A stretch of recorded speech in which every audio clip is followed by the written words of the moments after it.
Hardtails are a great cost-effective way to enjoy mountain biking, but if you're not sure whether you're best off with a cross-country hardtail like this big 9 or a trail hardtail like this big trail, then keep watching because I'm going to explain the differences between the two styles of bike to help you decide which one would suit you best and why. Both of these bikes are perfectly capable of getting you out into the wild, but while mountain biking is their job, they're very different tools, honed to thrive in specific areas. If your buzz comes from an elevated heart rate, the flood of endorphins and the thrill of speed, uphill or down, then a cross-country bike is the natural choice to help you do that. On the other hand, if you want to get your heart beating with adrenaline rather than effort, the trail bike is the perfect choice. It's going to help you ride the sort of trails that will have your pulse rising just by looking at them. A cross-country bike like this big 9 XT is all about turning your effort into forward motion as efficiently as possible. Everything about this bike is focused on weight reduction and speed, with a lightweight frame and components and fast rolling tyres. To that end, this bike has a lightweight carbon fibre frame with 29-inch wheels. Up front, there's relatively little fork travel to improve efficiency, with just 100mm of travel on offer from this RockShox fork. It's possible to turn it into a fully rigid at the touch of this bar-mounted remote, so if you need to put the hammer down in a sprint or you're out of the saddle on a long climb, you won't waste any energy making the fork go up and down.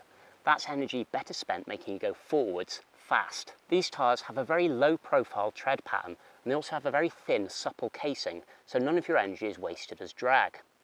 They're also mounted on rims with a relatively narrow profile, something that also helps reduce rolling resistance, as well as the rotating mass of the wheel and tyre that you need to accelerate. You'll also notice that this bike has flat bars and a long stem. This is to get your riding position low at the front to reduce aerodynamic drag at the generally higher speeds you'd be doing on a cross-country bike. The back end of this big 9 uses these specially sculpted seat stays that are shaped like leaf springs to add in an element of give. That's the opposite to the chainstay and bottom bracket junction, where everything is oversized to increase the stiffness and hence efficiency. This bike also uses a fixed carbon seat post rather than a dropper post, which adds comfort and reduces weight, though it is possible to fit a dropper post if you like. It's when we come to frame geometry that the difference in intent between these two kinds of bike becomes crystal clear. Because a cross-country bike needs to be just as adept at climbing, descending and riding on the flat, the geometry is designed to keep the rider's weight central, especially when riding seated, which is of course the most efficient place to be. The reach is shorter than the trail hardtail because it comes much easier to shift the weight over either end of the axle without a huge amount of body movement, allowing a skilled rider to maintain traction. The head angle is also steeper, giving lightning fast steering responses. This big trail has a radically different frame shape. The frame reach is much longer, giving the rider more space to move about on the bike when stood up, while the slacker head angle and longer wheelbase mean much more stability at high speed and on rough or steep terrain. The frame is also made from durable aluminium, and it's designed to take all the use and abuse you can throw at it. Up at the front, there's this 140mm travel fork with beefy, larger diameter chassis to help cope with rougher terrain.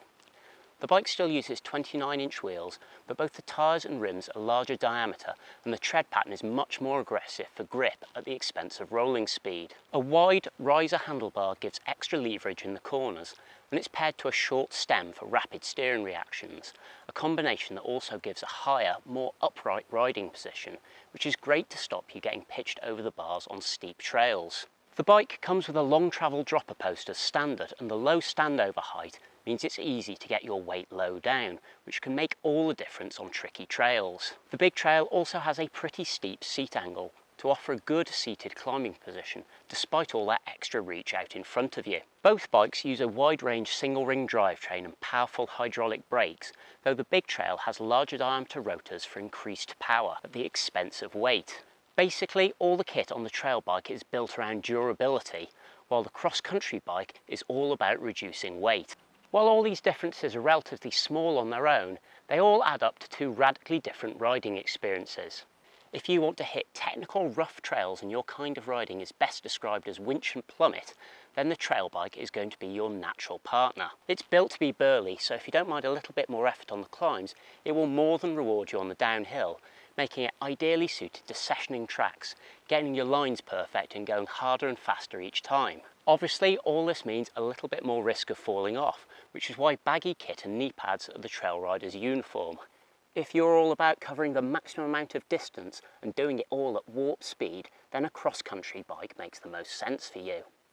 It's designed to be as capable uphill as it is on the flat, and while the shorter travel and quick handling isn't quite as stable on descents, you'll be able to weave it through trees at warp speed. It's basically the perfect partner for escaping off over horizon and into the wilderness. Of course, there's no point having all this speed on tap and having it stolen by your baggy kit flapping about, which is why the cross-country rider is no stranger to full lycra.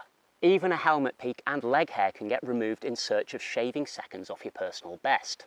I hope this video has given you a better understanding of how a cross-country hardtail differs from a trail hardtail, both in the kit they use, the geometry and the riding intent. You can find out more about the Big Trail and the Big 9 by following the links in the description down below. And if you've not already subscribed, make sure you do for more regular video updates. Just follow the link over here. You can also check out our mountain bike playlist over here. If you've got any questions at all, just pop them down in the comments below and we'll do our best to answer them for you. As ever, thanks for watching and I'll see you next time.